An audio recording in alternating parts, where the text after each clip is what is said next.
Respected President of India, first let me begin by thanking you, ma'am, for having given this precious time of yours to participate today in this 55th anniversary of the ICSI, and it certainly adds a lot of prestige and honor to the Ministry of Corporate Affairs and more particularly to the ICSI.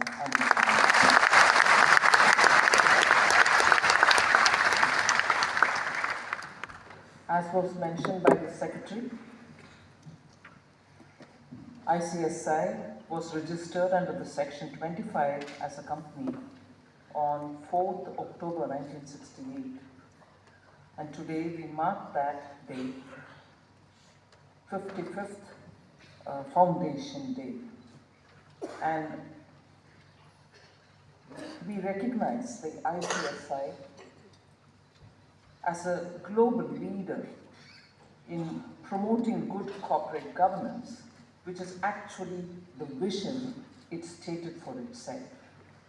So the vision is what the Institute has been working for, and today I can say very happily that that vision is being achieved each year with different benchmarks for different performances. You are also ready to prepare and ready high caliber professionals who facilitate good corporate governance.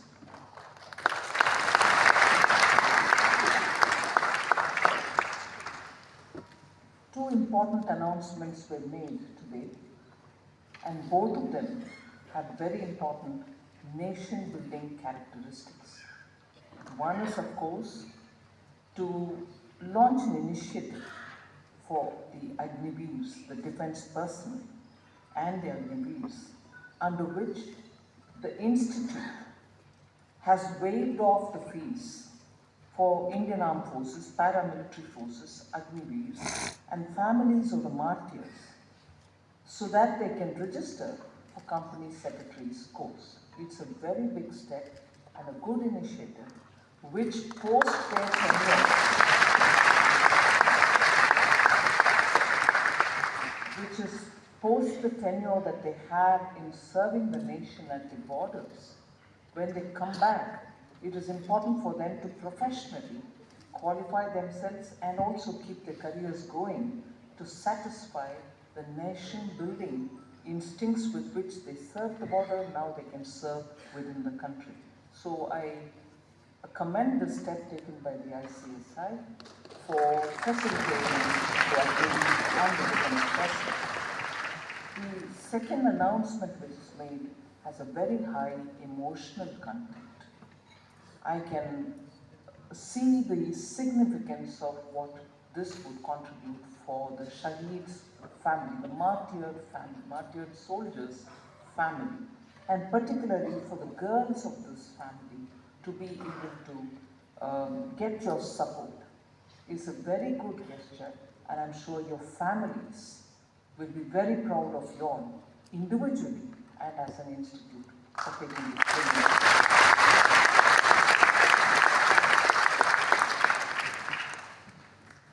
Rashtrapati ma'am, the secretary, when he was talking, highlighted what are the kind of opportunities which exist today for the company secretaries who can really bring in corporate good governance, and in the process, your government has actually taken very significant steps so that this country is seen for the entrepreneurs and their spirit of performing for the country, rather than for what we had been known earlier for not so good corporate governance and inefficiencies in practice. Today, I'm happy to say your government has taken several such wonderful steps, which, when company secretaries talk to their clients or potential clients, can proudly state what India is moving towards.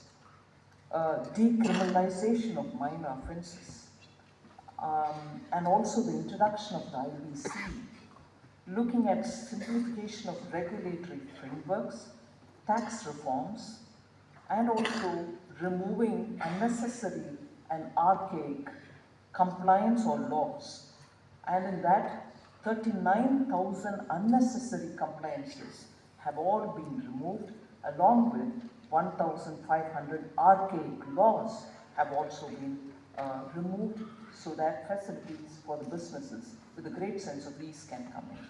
Similarly, since 2014, for the kind of FTI reforms that we have undertaken, we see that India has received $230 billion US dollars, or slightly more than that, in the last 3 financial years, which means interest of companies to get invested in India and to run businesses here is now very clearly pronounced. And that's where corporate good governance, which you as company secretaries can bring in, makes a difference.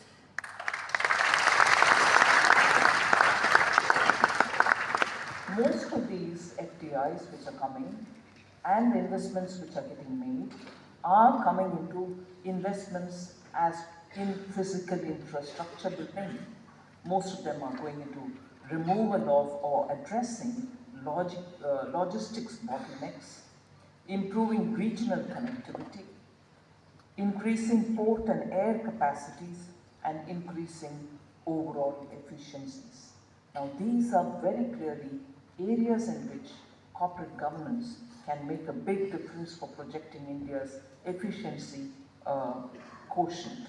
So I would think you have opportunities galore, and on this 55th anniversary, and in the graceful presence of the Rashtrapati, we can, as people concerned with company secretaryship, corporate management, and good governance, commit ourselves for making India, in the next 25 years, a very well governed and very well managed corporate domain, so that by 2047, as was the vision set before us by Honorable Prime Minister, India can become a developed country.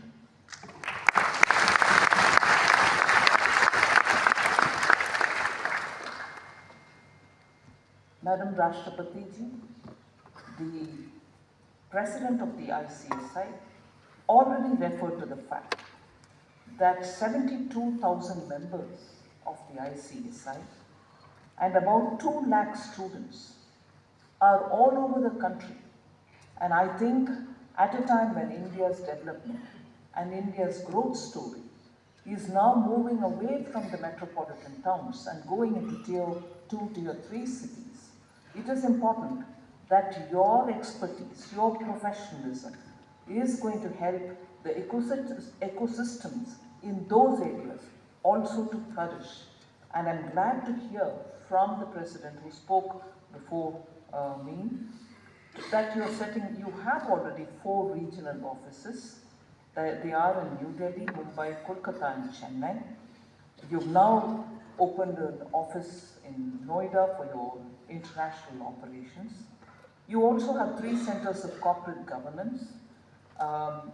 They focus on research and training also. They are in Navi Mumbai, Hyderabad, and Kolkata. There are also about 72 chapter offices spread across the length and breadth of the country, so totaling 72 is a very big number, and that number would be, at the moment, very adequate for India's developmental needs. If you're looking at global opportunities, I can see in India itself the rapid increase in setting up of global capacity centers, which is a multinational investment happening for providing services globally. And if India is going to be the leader, the ICSI has a very big role to play in it. A report done by one of the big 4 chartered accountant companies, Deloitte, has very clearly said that most preferred location for setting up global services is India, and India accounts for 45% of all the global capacity centers in the world, outside of the respective home countries, and more than 140 global capability centers, the GCCs. I've been referring to them as capacity centers. They are global capability centers. They are found emerging in the emerging cities. 7,000 startups or more are also operating in these emerging hubs. So I would think there is immense scope within the country for the ICSI and for all those young aspirants of your institute have immense opportunity within the country as its growing needs are now very well established. I'm not expanding on the global efforts with which you said your standard setting or your guidance on that has been accepted by countries like Malaysia. You've held two international conferences, one in Dubai and the other one was held in London, I think May 2023. So you're very clearly now showing enough and more capability to expand globally, and that's very welcome.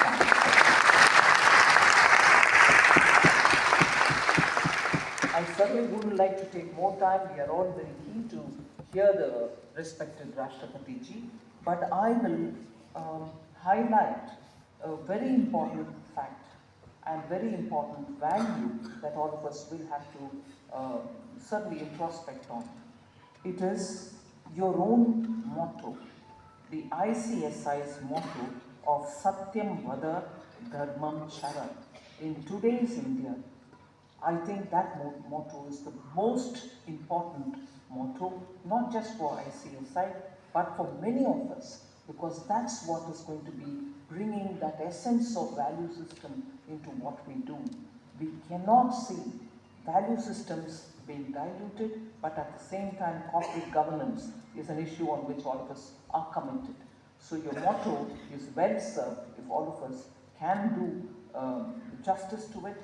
Each of us, if we commit ourselves to it, it's going to build a better India. So I won't take more of your time. We are in the Kartavya Kal. We are also looking at the destination of a developed country by 2047. Today we have the Manya Rashtrapati Ji with us.